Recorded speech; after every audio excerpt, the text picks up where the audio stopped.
창세기를 우리가 묵상하게 되는데요. 창세기는 기원에 관한 책입니다.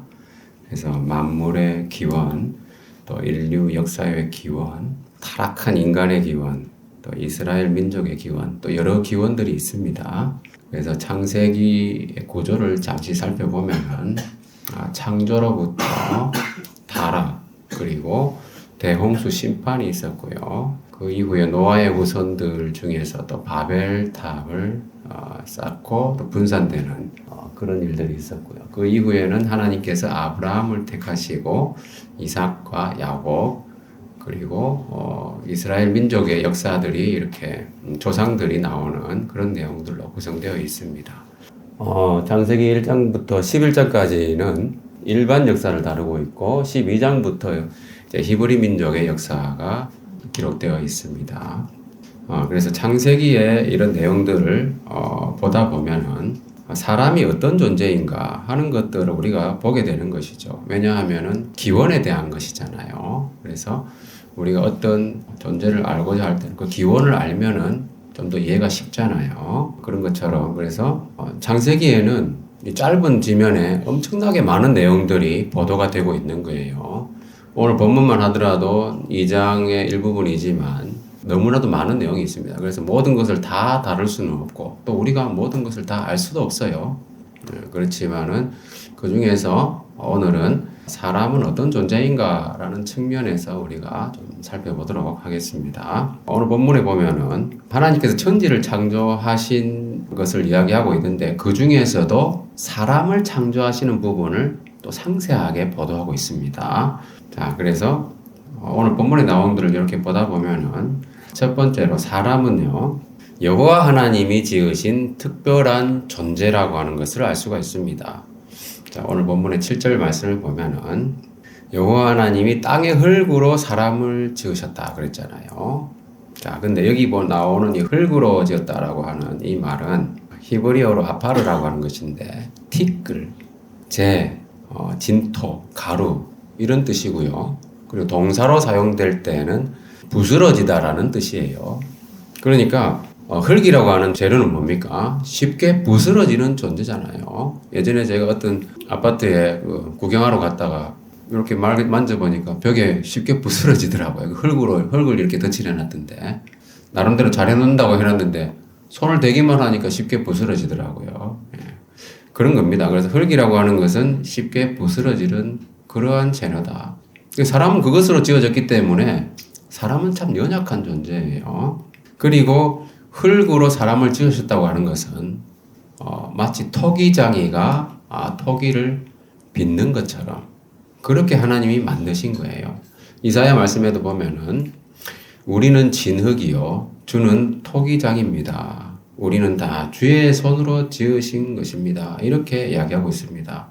그래서 우리의 존재의 근본은 우리가 다 알지만은 다시 한번 생각해 보면 뭡니까? 우리는 흙으로 되어 있는 존재예요. 상당히 약하고 그죠? 그래서 지극히 보잘것없는 질그릇에 불과한 존재입니다. 근데 이 보잘것없는 존재가 어떻게 살게 되는가를 주목할 필요가 있습니다. 자, 뭐냐 하면은 7절 말씀을 다시 보면은 하나님께서 사람을 지으신 이후에 생기를 그 코에 불어 넣으셨다 그랬습니다. 그래서 사람이 생명이 되었다 그랬는데 자, 생기를 코에 불어 넣으셨다고 하는 것은 성령을 상징하는 말씀입니다. 그래서 하나님이 숨을 불어 넣으셨다는 거예요. 그래서 하나님의 영으로 얻게 되는 생명이라는 겁니다. 그래서 우리 사람은 흙으로 지어진 아주 연약한 존재, 보잘것없는 존재지만은 하나님의 영으로 살아가는, 하나님의 숨결로 살아가는 그러한 생명이다 라고 하는 겁니다. 그래서 우리의 생명은 하나님의 숨결로 말미암아서 탄생하는 거예요. 흙 자체는 우리도 만들 수 있습니다. 그죠? 흙으로 빚어내는 것은 우리도 이제 하나님을 본받아서 만들 수 있잖아요. 그렇지만 생명체를 만들 수는 없다는 거예요. 왜냐하면 우리에게 그 성령의 원초적인 능력이 없기 때문에 그런 겁니다. 그래서 생명이라고 하는 것은, 이 사람의 생명이라고 하는 것은 하나님의 숨결이 불어넣어져서 탄생하는 겁니다. 근데 중요한 것은 뭡니까? 우리가 예수님 믿고 새 생명을 얻잖아요. 근데 이 새 생명을 얻는 이 원리도 똑같다는 거예요. 요한복음 말씀을 보면은 예수님이 뭐라고 하셨냐 하면은 그들을 향하사 숨을 내쉬며 이르시되 성령을 받으라 그랬거든요. 그러니까 여기 숨을 내쉰다고 하는 말씀이 있잖아요. 이것이 헬라어로 불어넣는다는 뜻입니다. 숨을 불어넣는다. 예수님께서 부활하신 이후에 제자들에게 나타나셔가지고 숨을 불어넣으신 거예요. 그러면서 성령을 받으라 말씀하셨는데 이때 말하자면 물론 성령이 강림하신 것은 물론 오순절 이후가 될 수도 있겠지만은 이 원리를 예수님께서 말씀하신 거예요. 그래서 이 새 생명이라고 하는 것도 하나님의 숨결로 탄생하는 것이다 하는 겁니다. 성령으로 탄생하는 거예요. 근데 여기 보면은 70인역이라고 하는 게 있잖아요. 히브리어로 된 구약 성경을 헬라어로 번역한 것이 바로 70인역입니다. 그런데 그 70인역을 보시면은 이 창세기에 나오는 조금 전에 봤던 그 하나님께서 사람에게 생기를 불어넣으셨다고 그랬잖아요. 그 단어가 바로 똑같은 이 헬라어로 되어 있습니다.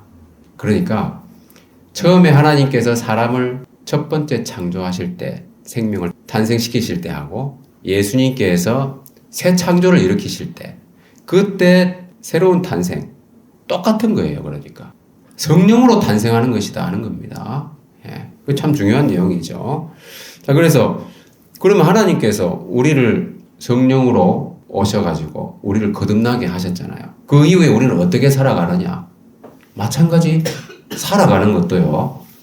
숨결로 살아가는 거예요. 하나님의 숨결로 살아가는 겁니다. 우리가 뭐 공기를 중에 있는 산소를 호흡한다고 하지만은 근본적으로는요. 하나님의 숨결로 우리가 살아가는 거예요. 자, 그래서 디모데후서 3장 말씀, 16절 말씀을 새한글 성경을 보면 이렇게 되어 있습니다. 성경은 다 하나님이 숨을 불어넣으신 것이다. 모든 성경은 하나님의 감동으로 된 것이다. 이렇게 많이 우리가 읽어왔잖아요. 자, 새한글 성경에 보면 이렇게 되어 있습니다. 그러니까 하나님의 감동으로 되었다, 하나님의 영감으로 되었다고 하는 이 말씀은 바로 하나님이 성령으로 숨을 불어넣으신 거예요. 아시겠죠? 그러니까 하나님의 말씀, 이 기록된 이 성경이 하나님의 숨결로 이루어진 책이라는 겁니다. 그래서 우리가 이 하나님의 숨결로 얻은 생명을 유지하는 비결도 뭡니까? 결국은 하나님의 숨결로 이루어진 하나님 말씀으로 살아야 된다고 하는 거예요. 그래야 우리가 이 새 생명을 제대로 유지할 수가 있는 겁니다. 자, 하나님의 숨결로 살아가는 생명. 그래서 마태복음 말씀에도 예수님께서 뭐라고 하셨냐면은 신명기 말씀을 인용하시면서 이렇게 말씀하신 거죠. 사람이 떡으로만 살 것이 아니요 하나님의 입으로 나오는 모든 말씀으로 살 것이다. 이렇게 말씀하신 거예요. 성령으로 산다고 하는 것은 하나님의 말씀, 성령의 숨결, 하나님의 숨결로 불어넣으신 그 말씀으로 살아가는 겁니다. 자, 다 같이 그리고 이 말씀을 읽어보겠습니다. 시작. 우리가 이 보배를 질그릇에 가졌으니 이는 심히 큰 능력은 하나님께 있고 우리에게 있지 아니함을 알게 하려 합니다.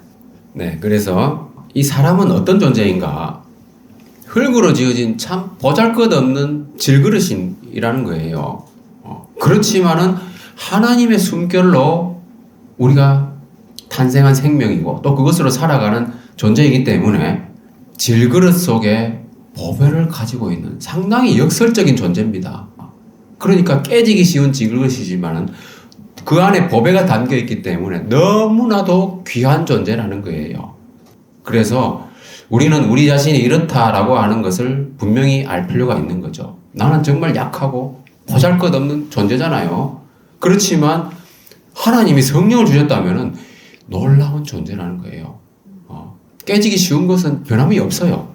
그렇지만 그 안에 있는 고귀함은 말로 표현할 수가 없는 것이죠. 바로 하나님의 생명이 우리 안에 있다고 하는 거. 그래서 우리는 질그릇 속에 간직한 보배라고 하는 겁니다. 이것을 우리가 분명히 믿고 확신하고 또 이것으로 인하여 우리가 기뻐할 수 있는 거예요. 그죠? 이게 얼마나 기쁜 일입니까? 그래서 항상 기뻐하라 라는 말씀을 할 수가 있는 거고, 그죠? 목마르지 않는 기쁨에 대해서 말할 수 있는 겁니다.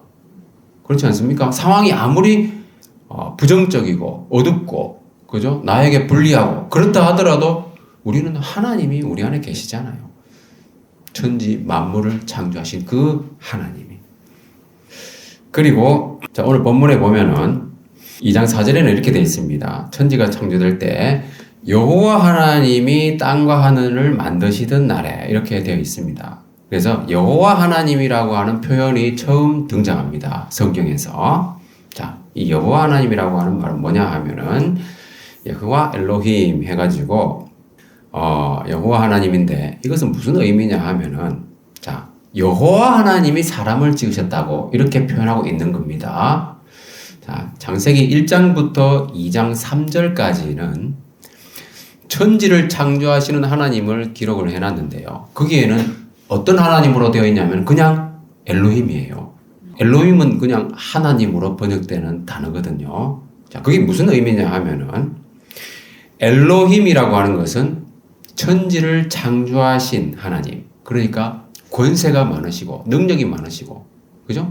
전능하신 하나님, 장엄하신 분, 위대하신 분, 이런 하나님을 이야기할 때 그냥 하나님이에요. 그 하나님이 천지를 창조하시고 모든 만물 다 창조하시고, 그죠? 6일 동안 창조 사역을 이루셨다. 이런 내용을 이야기하고 있는 겁니다. 그런데 2장 4절에 처음으로 여호와 하나님이라는 말이 나오잖아요. 그것은 뭐냐면 여호와라는 그 이름의 의미는 물론 스스로 계신 자라는 뜻이잖아요. 근데 그 이름을 하나님이 처음 계시하실 때는 하나님이 모세를 부르셨을 때 이스라엘 자손을 구원하시기 위해서 모세가 하나님 이름이 뭡니까? 라고 물어봤을 때 하나님이 대답하신 말씀이에요. 뭐냐면 여호와 하나님이라고 하는 말은 언약의 하나님이라는 겁니다. 사람과 더불어 언약을 맺는 분이라는 뜻입니다.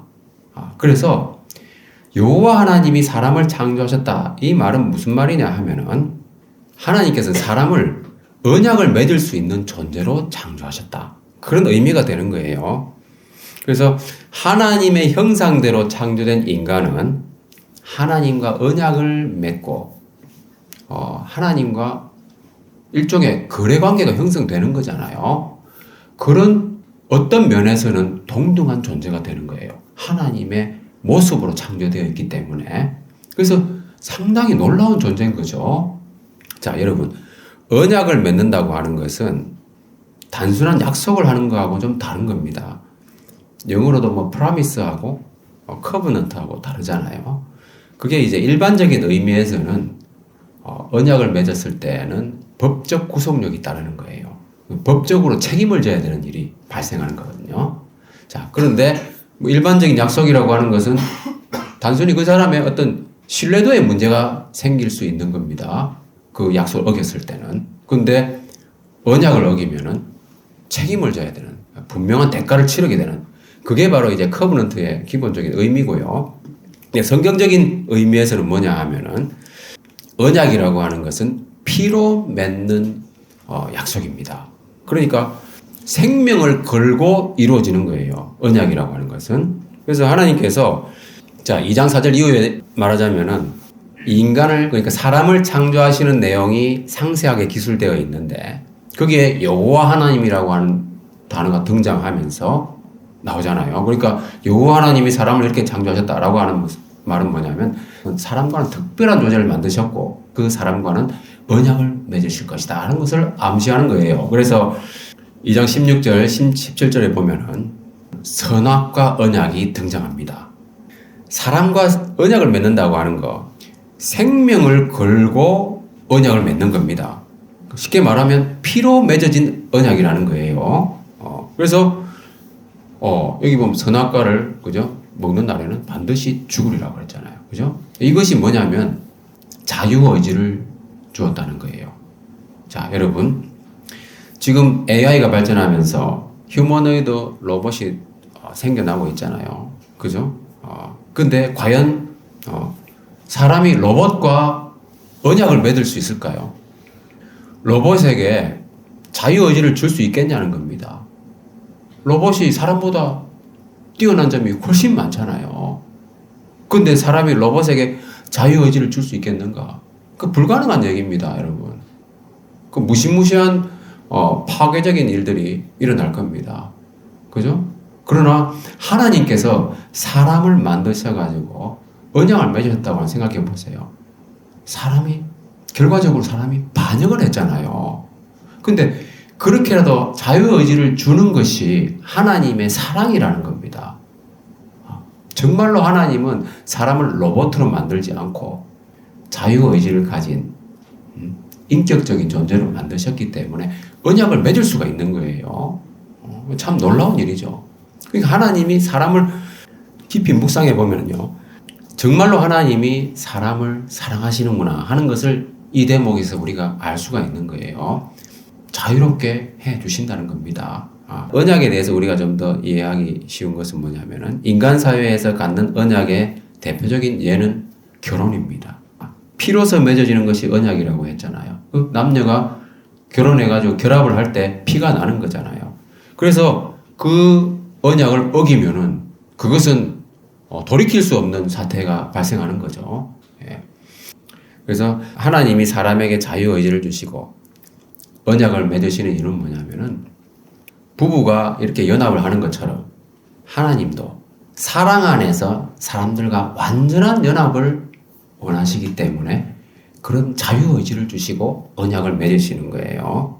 그래서 여호와 하나님이 사람을 만드시는 그 기사에 보면은 결혼 제도가 나오잖아요. 사람이 연합되는 모습이 나오잖아요. 그것이 뭐냐면 하나님이 정말 원하시는 거예요. 하나님이 자기 형상대로 사람을 만드셔가지고 사람들과 온전히 연합하는 겁니다. 그것이 예수님을 통해서 완성되는 거잖아요. 예수님께서 요한복음 17장에 보면은 그들도 우리와 같이 다 하나가 되게 하옵소서 이렇게 기도하시잖아요. 근데 그것이 이루어질 겁니다. 궁극적으로 주님께서 다시 오실 때는 완전하게 성취가 될 겁니다. 우리는 지금 그 소망을 향해서 나아가고 있기 때문에 조금씩 그 맛을 보는 것이고요.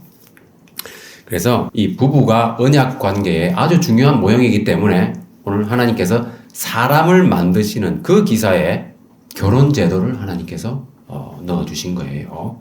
결혼 제도를 하나님께서 창조하신 겁니다. 그래서 이 부부는 바로 언약 관계이기 때문에 하나님과 사람과의 이 언약 관계의 중요한 모델이 되는 겁니다.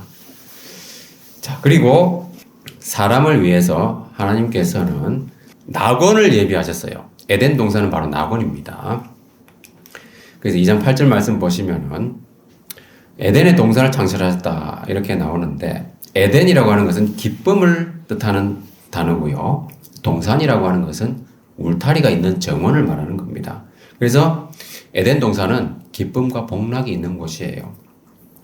동산을 먼저 창설하시고 그죠? 그리고 사람을 딱 두신 거잖아요. 그러니까 사람이 낙원을 건설할 수는 없는 거예요. 하나님이 다 만들어 주시는 겁니다. 그 사람은 그저 누리는 거예요. 이게 참 놀라운 원리입니다. 여러분, 이스라엘이 젖과 꿀이 흐르는 땅으로 들어가가지고 그 좋은 것들을 다 차지하잖아요. 그죠? 가나안을 차지하잖아요. 그때 모세가 뭐라고 말하냐면 너희들이 짓지 않은 집을 너희들이 얻게 될 것이고 너희가 심지 않은 열매들을 너희들이 다 먹게 될 것이다. 이런 취지의 말을 하거든요. 그러니까 우리가 누리는 복은 있잖아요. 우리가 직접 고생해가지고 얻는 거, 그것은 여러분 복음이 아니에요. 복음이라고 하는 것은 뭡니까? 그저 주시는 은혜라는 겁니다. 그래서 동산을 창설하시고 사람을 두었다. 거기서 우리가 복음을 알 수가 있는 겁니다. 그리고 이 에덴 동산이라고 하는 것은 보기에 아름답고 먹기에 좋은 나무들이 있었다. 그죠? 모든 것이 한마디로 풍족한 곳을 이렇게 표현한 겁니다. 말 그대로 이 에덴 동산은 지상 낙원이었어요. 실제 존재했던 곳이었고요. 자, 여러분 먹으러 다니는 것만큼 여유롭고 좋은 일이 어디 있겠습니까? 그죠? 은퇴한 사람들, 돈도 많고 시간도 많고 이런 사람들 주로 친구들 모여가지고 먹으러 다니잖아요. 구경하고. 보기에 좋고 또 먹기에 좋고 이게 바로 사람들이 누리는 아주 행복이라는 거예요. 그런 것들을 일반적인 사람들은 맛을 보는 거죠. 그런 어떤 우리가 궁극적으로 소망하는 것들에 대해서 조그만 모형들을 맛보는 겁니다. 그래서 지상 낙원이라고 할 수 있는 이 에덴 동산이 바로 그런 곳이에요. 볼 것도 많고 먹을 것도 많고, 그죠? 그 모든 것을 다 누릴 수 있잖아요. 그리고 생명나무도 있었어요. 그죠? 생명나무와 또 선악을 알게 하는 나무, 선악과라고 이야기하는 그 선악과도 있었다 하는 겁니다. 생명나무는 뭡니까? 먹으면 영생하는 겁니다. 그래서 생명의 떡이신 예수님을 상징하는 겁니다.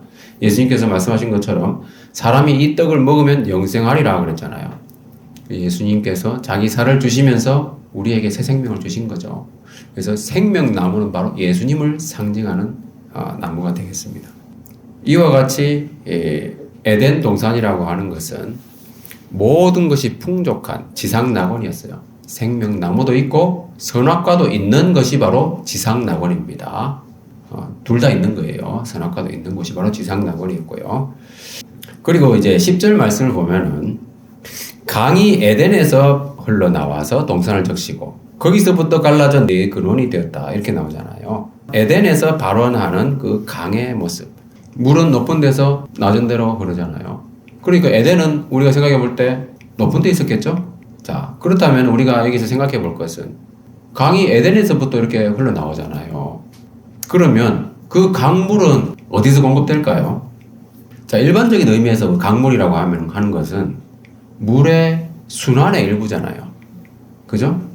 바다와 땅에서 증발한 물들이 구름이 되고 다시 비나 눈으로 내려가지고 높은 곳에서 낮은 곳으로 흐르는 것이 바로 물의 순환입니다.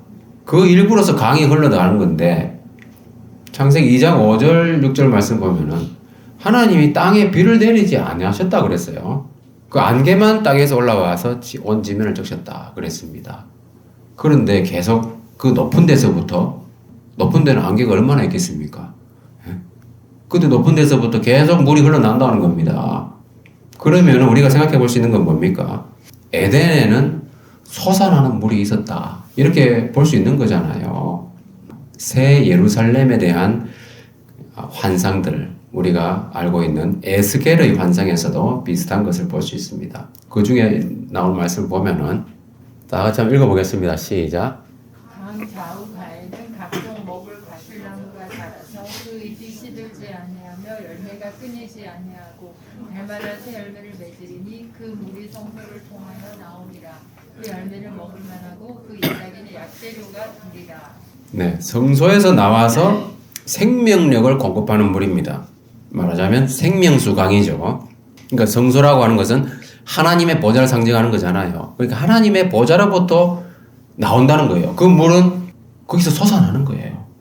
그죠? 샘물인데 샘물. 예, 어디서부터 공급받는 물이 아니라는 거예요. 자, 요한계시록에 우리가 지난번에 자주 봤잖아요. 이 말씀에도 보면은 또 그가 수정같이 맑은 생명수의 강을 내게 보이니 하나님과 어린 양의 보좌로부터 나온다고 하는 겁니다.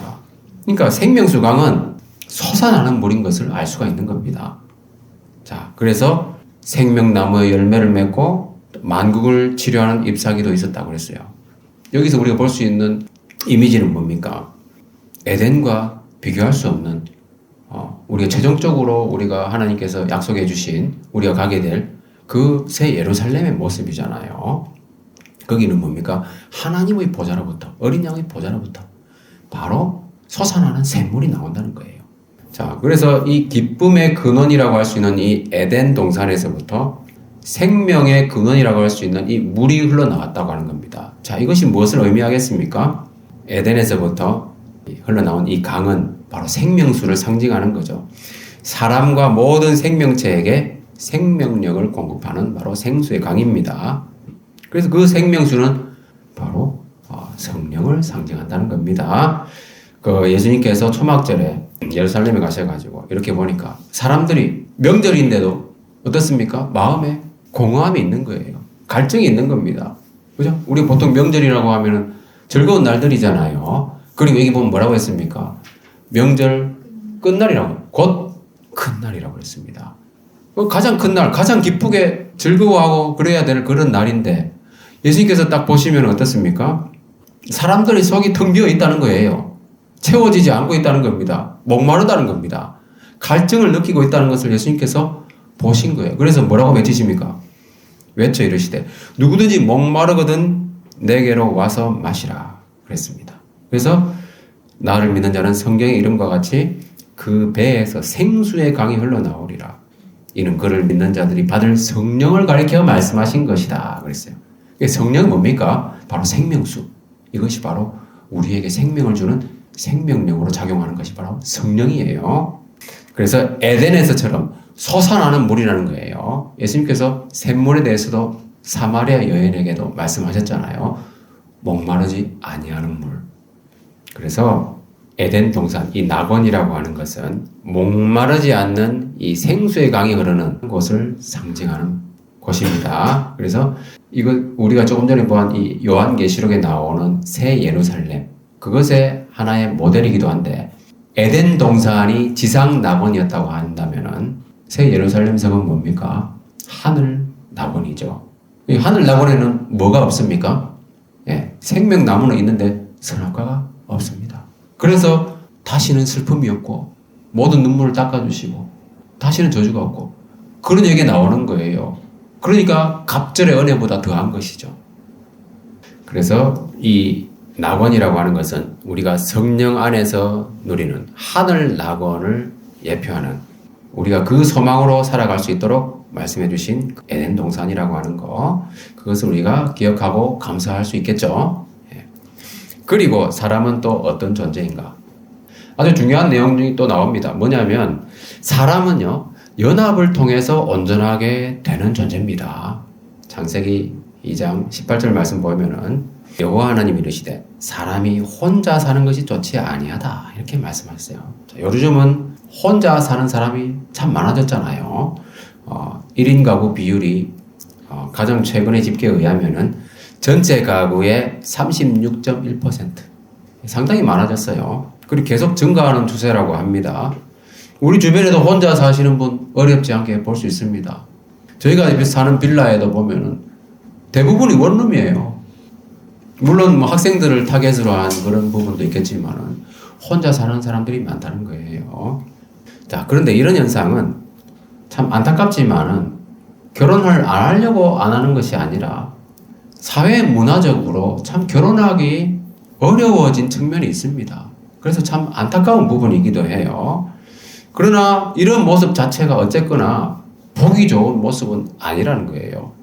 그죠? 하나님이 말씀하시잖아요. 사람이 혼자 사는 것이 좋지 못하다.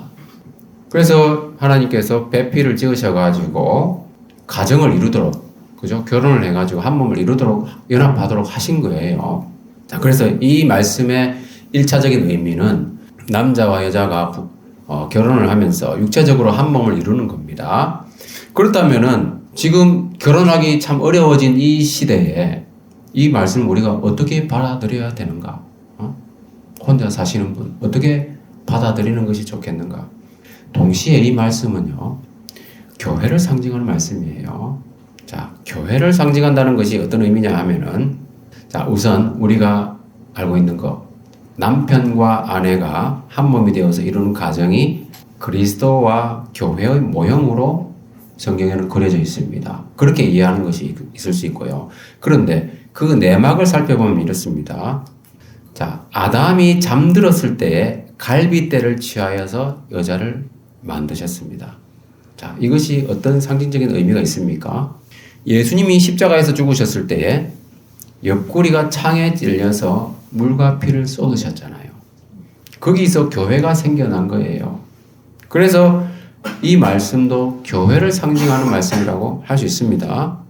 그리고 또 한 가지 고려해 볼 것은 아담과 그의 아내 두 사람이 벌거벗었으나 부끄러워하지 아니하였다 그랬습니다. 그러니까 부끄러움이 전혀 없는 상태가 되는 겁니다. 자, 부끄러움이 전혀 없는 상태라고 하는 것은 뭡니까? 그것은 영광의 상태예요. 완전한 영광과 행복이 있는 상태를 말하는 겁니다. 자, 그때까지만 해도 사람은 옷을 입을 필요가 없었잖아요. 그리고 서로 간에도 부끄러움이 없었지만은 하나님 앞에서도 부끄러움이 없었어요. 그런데 무슨 일이 일어났습니까? 사람이 범죄한 이후에는 벗은 줄 알고 무화과 나무 잎을 엮어서 치마로 삼았다. 그랬고요. 하나님의 소리를 듣고 숨어버렸어요. 하나님이 부르셨을 때는 뭐라고 했냐면은 내가 벗었으므로 두려워하여 숨었나이다. 그러니까 부끄러움과 두려움이 밀어닥친 거예요. 그래서 숨은 겁니다. 무화과 나무 잎을 엮어가지고 치마로 삼았는데 그것이 자기들의 부끄러움을 가릴 수가 없었다는 겁니다. 그죠? 그리고 그 무화과 나무 잎은 금방 시들잖아요. 그래서 하나님께서 뭐라고 하셨습니까? 가죽옷을 지어 입으셨어요. 자, 가죽옷이 상징하는 것은 뭡니까? 반영구적인 해결책입니다. 그 부끄러움에 대한 하나님의 해결책, 인간의 부끄러움을 영구적으로 해결하시기 위한 하나님의 방법입니다. 자, 가죽옷을 만들려면 어떻게 돼요? 동물을 죽여가지고 피를 흘린 후에야 얻을 수 있는 것이 바로 가죽이잖아요. 그래서 히브리서 말씀에도 보면은 피 흘림이 없은즉 사함이 없느니라 그랬습니다. 그래서 우리가 하나님 앞에 죄를 지어가지고 부끄럽잖아요. 그것을 가려줄 수 있는 게 뭡니까? 오직 예수 그리스도의 피라는 거예요. 그리스도 십자가 보혈로 우리 모든 죄에서 씻어주는 것을 예표하는 말씀입니다. 자, 그래서 우리가 죄가 많지만은 죄 많은 인간이지만 그리스도를 옷 입음으로써 하나님 앞에 우리가 부끄러움 없이 설 수 있다고 하는 거. 하나님을 피하여 숨을 필요가 없다는 겁니다. 예수님을 믿을 때는. 그렇잖아요. 우리 하나님께 담대히 나아가잖아요. 그래서 우리는 그리스도 안에서 부끄러움이 없는 존재가 되는 거예요. 로마서 말씀 보면은 누구든지 그를 믿는 자는 부끄러움을 당하지 아니하리라 그랬어요. 자, 그래서 부끄러움이 없는 존재로 연합할 수 있다고 하는 거. 그러한 연합을 통해서 사람은 온전해진다는 겁니다. 그런 기회는 뭐가 되겠습니까? 바로 그리스도 안에서 이루어지는 거라는 거예요. 부끄러움 없는 존재로 우리가 연합할 수 있다고 하는 것은. 그래서 교회 내에서 이루어진다고 하는 것을 우리가 말할 수 있는 겁니다. 그래서 말씀 중심의 교회, 진리 안에서 세워진 교회에 함께 한다고 하는 것, 그것이 온전한 사람을 이루는 길이다 하는 겁니다. 자, 그래서 조금 전에 보았던 그 하나님이 가정을 만드신 것, 혼자 사는 사람들은 그 어떻게 적용할 것인가? 혼자 사시지만 진리 안에서, 그죠? 말씀 중심의 신앙 공동체에서 정말 우리의 삶을 나눔으로써 연합함으로써 온전해질 수 있다고 하는 겁니다. 그 원리를 우리가 알 수 있는 겁니다. 그래서 정리하자면 연합을 통해 온전하게 된다고 하는 것은 1차적으로는 하나님이 짝지어 주신 사람과 결혼을 통해서 한 몸이 됨으로써 온전해지는 것이고요. 그리고 진리 안에 세워진 신앙 공동체, 교회를 통해서 삶을 나눔으로써 온전해진다고 하는 거, 이게 참 중요한 내용이 되겠습니다. 자, 말씀 마무리하겠습니다. 새해 벽두에 난 기사들을 보니까 인간이 로봇을 만들고, 그죠? AI를 만들고, 휴머노이드 로봇을 만들고, 과연 인간과 공존할 수 있겠는가? 아니면 인간이 종속될 것인가? 이런 이야기가 기사에 실려 있더라고요. 사람들이 고민이 되는 부분이기도 할 겁니다. 그러면서 이제 저희가 지난주에 지방에 잠깐 여행을 다녀왔는데, 여행 중에 저희 아이들하고 그 케이블 TV가 나오잖아요. 그죠? 숙소에 보면. 딱 들어보니까는 터미네이터가 나오더라고요. 터미네이터. 그 터미네이터를 이제 저희 아이들 원래 15세 이상 관람가인데 같이 한번 봤어요. 봤는데 그러면서 혜린이가 하는 말이 뭐냐면은 로봇 사무치기 있지 않느냐. 그렇게 얘기해요. 거기 터미네이터 보면 로봇이 사람을 막 죽이잖아요. 그런데 로봇 사무치기 있다. 뭐 이런 얘기 하더라고요. 로봇 사무치기 뭡니까, 여러분? 로봇 사무치기는 인간에게 해를 입혀서는 안 된다. 그 1원칙이고, 2원칙은 인간의 명령에 복종해야 된다고 하는 거. 그리고 3원칙은 1, 2원칙에 위배되지 않는 한 로봇 자신을 지켜야 된다. 이게 바로 로봇 3원칙인데, 이것이 주어져 있지만 이것이 자유의지는 아니라는 거예요. 이것은 하나의 제약사항입니다. 그죠? 인간이 가지고 있는 그 자유의지하고는 정말로 다른 겁니다. 로봇은 말하자면 자유가 없는 거죠. 왜냐하면은 이런 제약 조건을 먼저 설정해 놓고 로봇을 만들고 있잖아요. 그죠? 인간은 어떻습니까? 하나님께서 자유로운 존재로 만들어 놓고, 그죠? 하나님께서 언약을 맺으신 거예요. 그러니까 자유를 준다고 하는 것은 자유를 주는 사람의 희생이 전제가 되는 거예요. 왜냐하면 피해를 볼 수가 있기 때문에. 그러니까 하나님은 그 희생을 감수하고서라도 사람과 언약을 맺기를 원하셨잖아요. 그래서 하나님은 사람을 자유로운 존재로 창조하신 후에 언약을 체결하셨다. 이것을 우리가 기억할 필요가 있습니다. 그렇게 함으로써 희생을 하나님께서는 미리 내다보고 계셨죠. 심판하실 뿐 아니라 나중에는 구원하실 것까지도 미리 다 고려하시고 예수님의 피로 새 언약을 맺으실 것까지도 다 하나님께서는 미리 알고 계신 거죠. 그리고 우리를 불러주신 거예요. 그래서 우리는 하나님과 언약한 아주 존귀한 자들이라고 하는 거, 자유의지를 가진 자유인이라고 하는 것을 우리가 분명히 알 필요가 있습니다. 그래서 참된 자유는 어디 있습니까? 참된 자유는 진리 안에 있잖아요. 그죠? 진리를 알지니 진리가 너희를 자유케 하리라. 그 진리는 바로 아버지의 말씀은 진리니이다. 그러니까 하나님 말씀 안에 우리가 거할 때 참된 자유인으로서 살 수가 있는 거예요. 그래서 우리가 우리 안에 있는 이 자유를 오용하거나 남용하거나 그러지 않고 진리의 말씀을 따라 삶으로써 하나님의 풍성함을 더욱 기쁘게 누리는 자들이 되어야 될 겁니다. 그렇게 함으로써 우리가 새해에 그리스도 형상을 더 많이 닮아가는 우리 모두가 되시기를 주님의 이름으로 축원합니다.